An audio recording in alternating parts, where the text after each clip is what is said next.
Welcome to Confidently Visible. This is a podcast to help you move through visibility blocks such as fear, resistance, and overwhelm to put life-changing work out into the world and to grow your career or your business. I'm your host, Beck Sands. I am a visibility mentor, a certified life coach, and award-winning PR consultant, and I'm based in sunny Newcastle, Australia. Let me guide you to show up as your unique self, share your incredible work, and to grow your audience with more consistency, ease, and flow.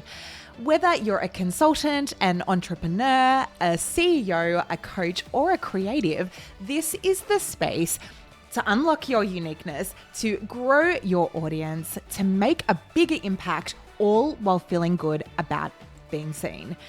The world needs to hear your message. Now let's get started.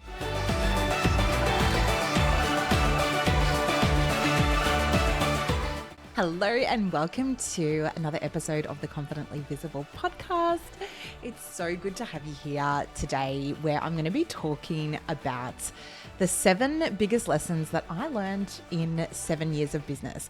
Now, I used to love listening to these kinds of podcast episodes before I started my business because I wanted to learn all of the hacks from the people that had done the thing before me so that I could fast track my success. And I absolutely did. I feel like I learned so many different things about being in business, about mindset, about resilience before I even started, all from free podcasts. And so that's my aim today, is to give you some takeaway steps that you can use in your business, whether you are starting or whether you are growing. So 7 years in business is not nothing. It's not nothing. For those of you who don't know my story, maybe this is the first episode you're tuning into. And if so, hello and welcome. So happy to have you here. So my story began in my business full-time in 2019. But well before that, obviously, I had a corporate career and I spent 12 years building that, first agency side and then in the corporate world of PR, communications, and marketing. And so when I was about 5 years into my career, that was kind of the time that I was already nearing burnout, and I was like in my 20s.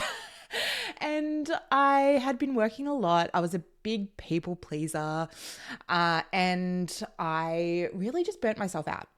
And I decided that PR wasn't for me long term.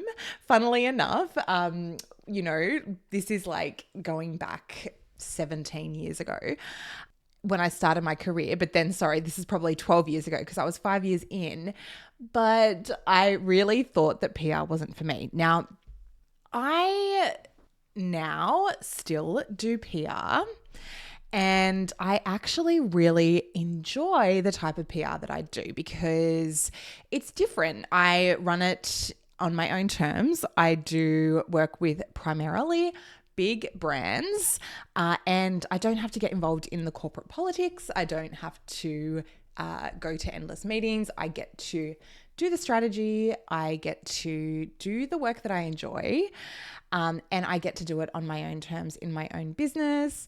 And if I don't align with something that I'm working on, then I can choose again. And so it's just such a brilliant way of working and operating in a coaching and consulting business. But I digress. So my story, began in that 5 years into my career where I really decided that I wanted something different. And disclaimer, I have built something that looks different. It is still PR or a version of that, PR coaching and consulting, but it just looks and feels a lot different. I've built something that feels really aligned for me while using all of the experience that I built. But 5 years into my career, I didn't know that at the time. And so I thought that I just wanted to change careers, change industries. I didn't know where to go. So I followed the breadcrumbs. I started a lifestyle blog. I had that for 2 years. I did Marie Forleo's B School. I studied with the Beautiful You Coaching Academy, and I did that for a couple of years. And then I just started to coach clients on the side of my corporate job. And meanwhile, my career went from strength to strength while I grew myself as an individual, while I developed more confidence, and I really just expanded as a person, right? I went through a huge amount of growth, which helped me to actually get to the highest levels in my career first before I then decided it was time in 2019 to step out of corporate and start my own business. And I did it. So I have been in business full time since 2019, but the journey goes way back well before then, as I think most people's journeys do. So I have actually, and I shared about this as I'm recording this, I shared about this actually on social media today, that in the years that I have been in business, I've really taken it slow. I didn't try and reach $1 million on day one or on year one.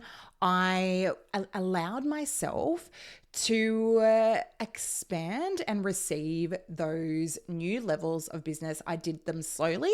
And so that enabled me the ability to be able to grow into each level and to develop the level of resilience, really, and the skill set that I needed to achieve the next level. And what do I mean by this? So when we're in corporate, you don't walk in on day one and become a director. For good reason, right? You don't have the skills yet. You don't have the experience. You probably don't have the resilience. And so in order to get all those things, you do need to learn. You need to have experience. You need to put in the years, right? And it's a similar thing in business. Now, of course, I came into business with a lot of the experience that I'd had in corporate already. And so I had that under my belt, which is a great place to start a business, already having a career behind you, because you've got all that knowledge and experience that's never wasted and never lost. But I still had a lot of learning and unlearning to do in my own business. And I think the biggest thing there is that, which one of my clients actually said to me recently, she said, I think the biggest challenge about going into business is that you have to become a different person. And I was like, yeah, that's a really good way of putting it, because you have to operate differently. You can't wait until you're told what to do.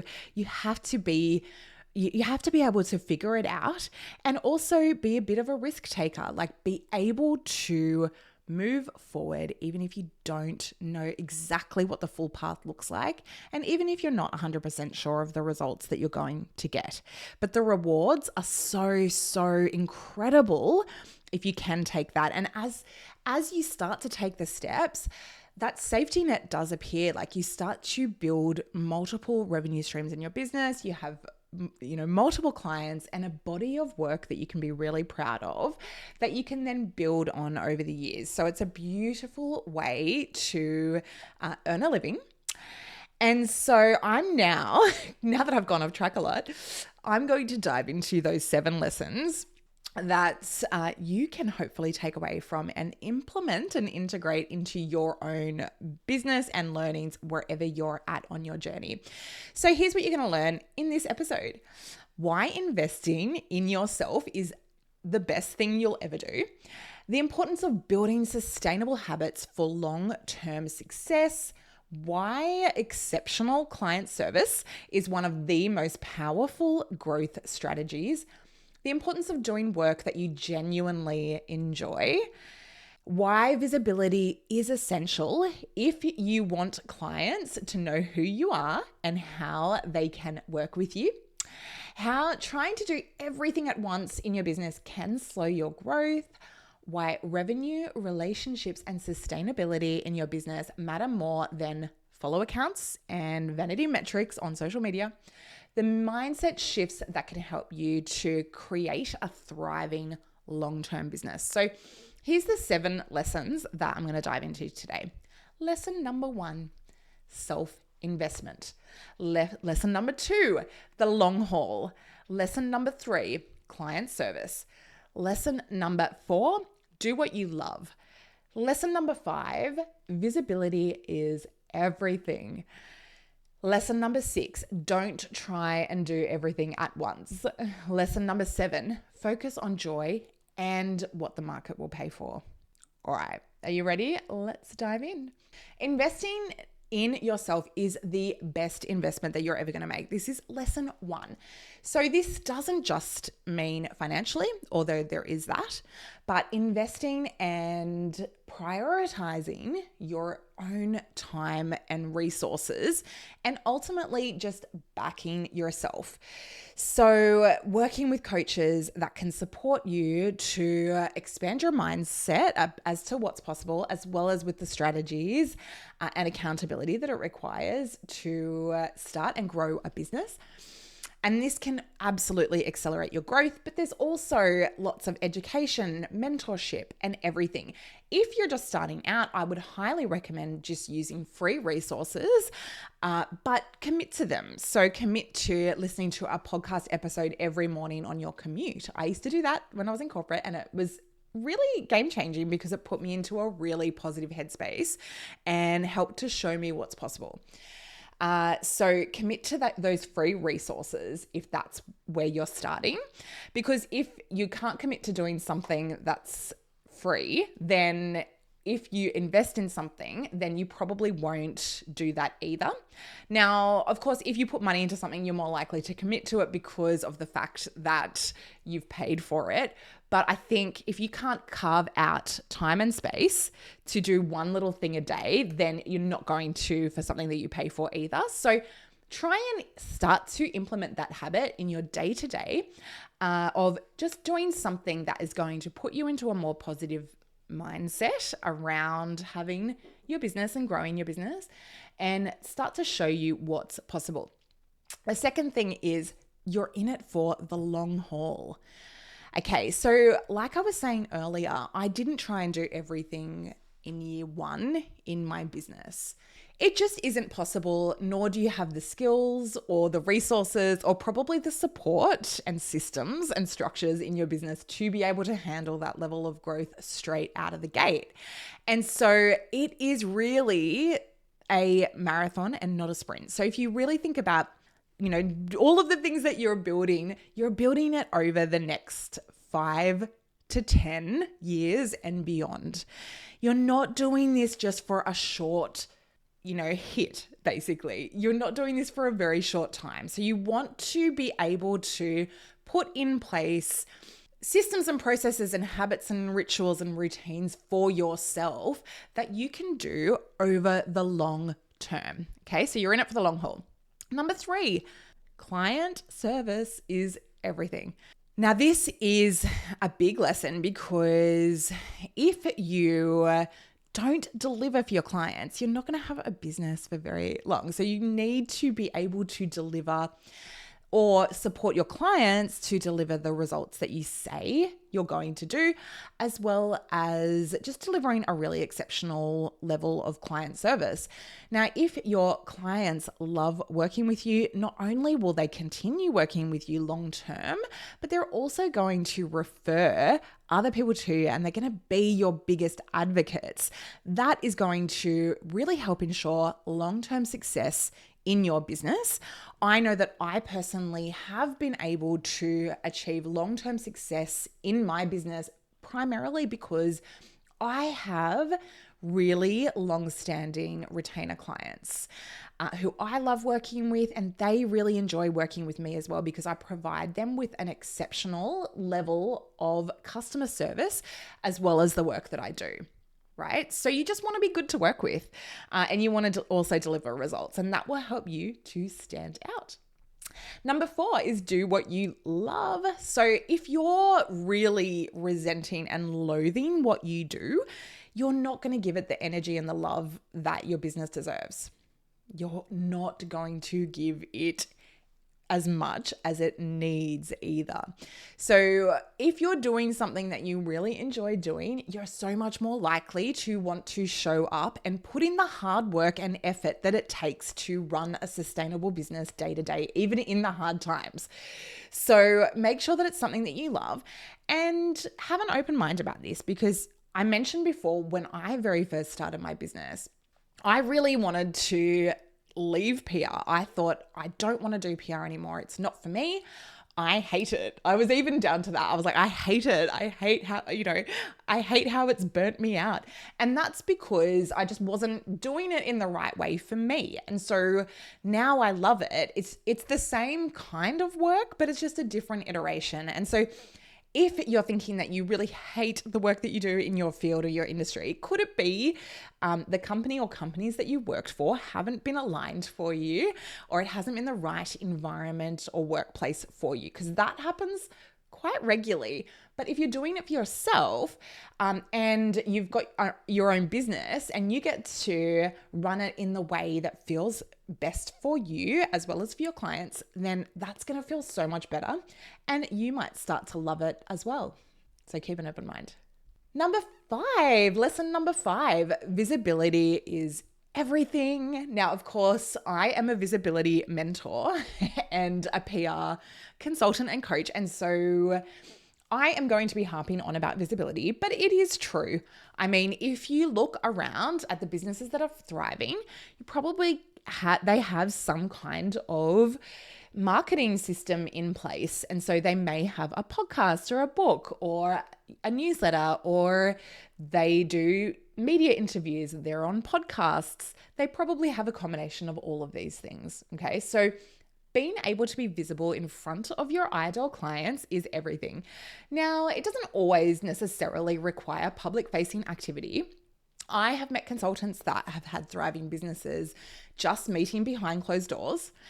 And this can work, but it's not going to necessarily give you that longevity because you're limited to your own existing network. And a lot of the reason how my business has grown is because I have clients and potential clients reach out to me and come to me. So they're outside of my existing network. So I've got my existing network, which I have tapped into and I do tap into, and people do reach out to me from that. But having that longevity in business means you are going to have to explore outside of the realm of your existing network over time. So having the visibility will help people have that know, like, and trust factor. And also, let's face it, discover whether you're the right person to work with. Like, if they're not resonating with your content, they're probably not even going to jump on a call with you, which saves you both so much time. Like, you don't have to jump on time wasting calls to find out that actually this is not going to work at all. So it does actually rule out people that aren't necessarily aligned, but then people will see the content that you are putting out and they might go, oh my God, I love that messaging. I love that person, that vibe. They look like they're really good at what they do. They probably are jumping on a call with you just to, do an energy check. And so they're like, yep, cool. I really want to work with you. I already know that. I've seen your work. I've seen what you put out on social media or in the media. I've seen your content. I've seen you speak on stage. Like, I like your vibe. So I want to work with you. Right. And so being visible just really supports with that know, like, and trust factor. And it's, of course, an easier way to get in front of more people rather than just doing, one-on-one connections and tapping into your existing network or one-on-one outreach. It is a way to get in touch with many people at once. And so it's a much more efficient way to do things. Okay. Lesson number 6. Don't try and do everything at once. Okay, so you don't need to build the final version of your business overnight. As I was saying before, this is the long haul, and I guess this is kind of a very similar lesson, but it really is about pacing yourself, knowing that you don't want to spread yourself too thin because you will likely burn out, and you may have already burnt out in your career. And so you don't want to be doing that in your business. I know I'm very, very wary of burnout, and I am just like, No, it's not happening. If I feel like I'm burning out, then I do put on the brakes because I am more important. Because if I'm not operating and functioning, then my business, like nothing will happen. Absolutely nothing will happen. And I have burnt out before, and I've had a whole host of health stuff, which I've now sorted out over the years. And thankfully, my business has supported me in that process to do that. But I am so wary of burning out that I'm just like, it's not happening. So I will, put aside work, and I will absolutely prioritize my own well-being, because I know that, let's face it, like this might sound really dark, but if I'm dead, my business ain't growing. It's not going to grow. And so I need to be alive and thriving. Let's face it, thriving ultimately would be ideal, because from that space, you can give it so much energy. And your clients are going to be so much more attracted to someone with a lot of positive energy versus like you're dragging yourself to the desk every single day because you're so burnt out. Okay, it's going to be better for your business, and it's going to be better for you if you're not burnt out. And so avoid it at all costs in any way that you can, which often means giving ourselves permission to put down the pen or put down the tools and to step away from the desk and actually give ourselves rest, even if there's a lot of work to be done. It can wait until tomorrow if it needs to, okay? Most things aren't as urgent as you think they are. And so really just about managing client expectations and being really, really productive when you're at your desk, which will happen if you have the energy. Okay, don't try and do everything at once. Number 7, this is the final point, the final lesson in 7 years, 7 lessons. So this is to focus on what brings you joy, but also matching that with what the market is going to pay for. Okay. So like I said before, you really want to do what you love, because that's going to help you to show up. It's going to help you to show up through the hard times. And so if you can focus on, things in your business that you really enjoy, that's going to set you up for a lot more success and enable you to show up. But you also need to match that with what the market's going to pay for. So an example here is, I love to do yoga.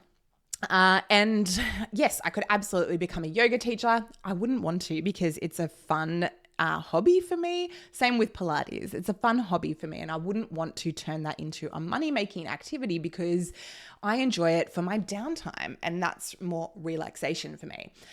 But, if I wanted to, create something in the realm of yoga and Pilates that I could actually sell in my business, then I'd need to look at what the market is going to pay for. And it's similar if you're doing this for your services business. So I have trialed this time and time again in my coaching business, but I've gone through so many iterations of my coaching business to test out what the market will pay for. Now, there are potentially limitations around this, like maybe I wasn't doing enough marketing. I probably wasn't at the time. Maybe I wasn't seen and visible enough in front of as many people. But what I've found is that the market really had a limit on what it would pay for. For example, for corporate coaching, in terms of individuals paying a coach to work with them. So I would work with probably the most senior people in Australia, UK, US, and other places in the world as well. And they would pay for the higher kind of premium prices for a really great one-on-one coaching series, for a career coaching series. But then I found that I wasn't able to access as many people as I wanted at as many levels as I wanted with that offering, because a lot of people that are in corporate are looking for corporate mentors.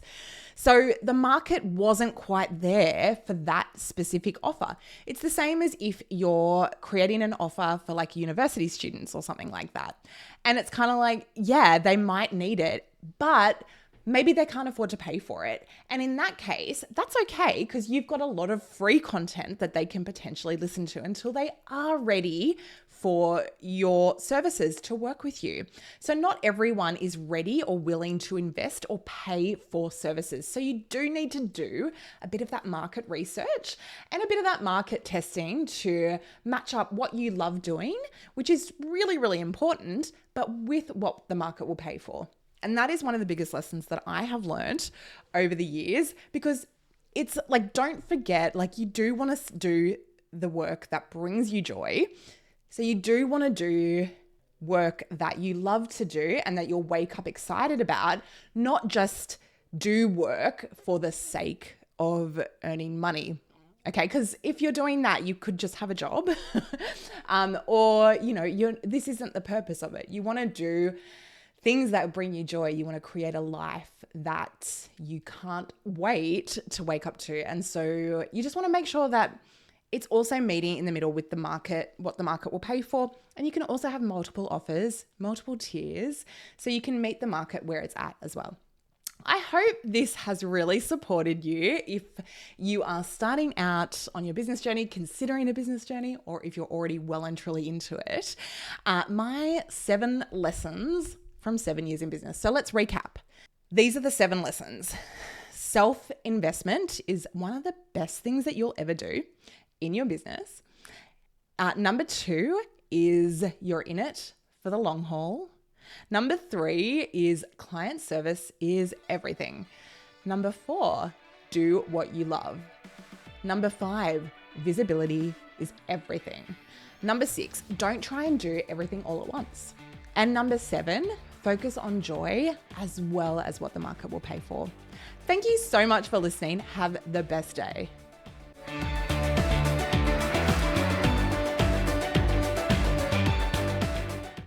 Thank you so much for tuning in to Confidently Visible. I have loved being here with you today. I hope today's conversation inspired you to share your unique gifts with courage and to show up boldly and move through some of the visibility blocks that are holding you back. Now, if you loved this episode, I would love it if you could please leave a rating and review and share it with a friend who needs to hear this so that we can get this podcast into the ears of more listeners. If you're ready to become confidently visible for your career or your business, make sure that you head on over to becksands.com and sign up for my weekly newsletters where I share information, stories, and resources that I don't share anywhere else. Until next time, keep showing up as the amazing, unique you that the world needs.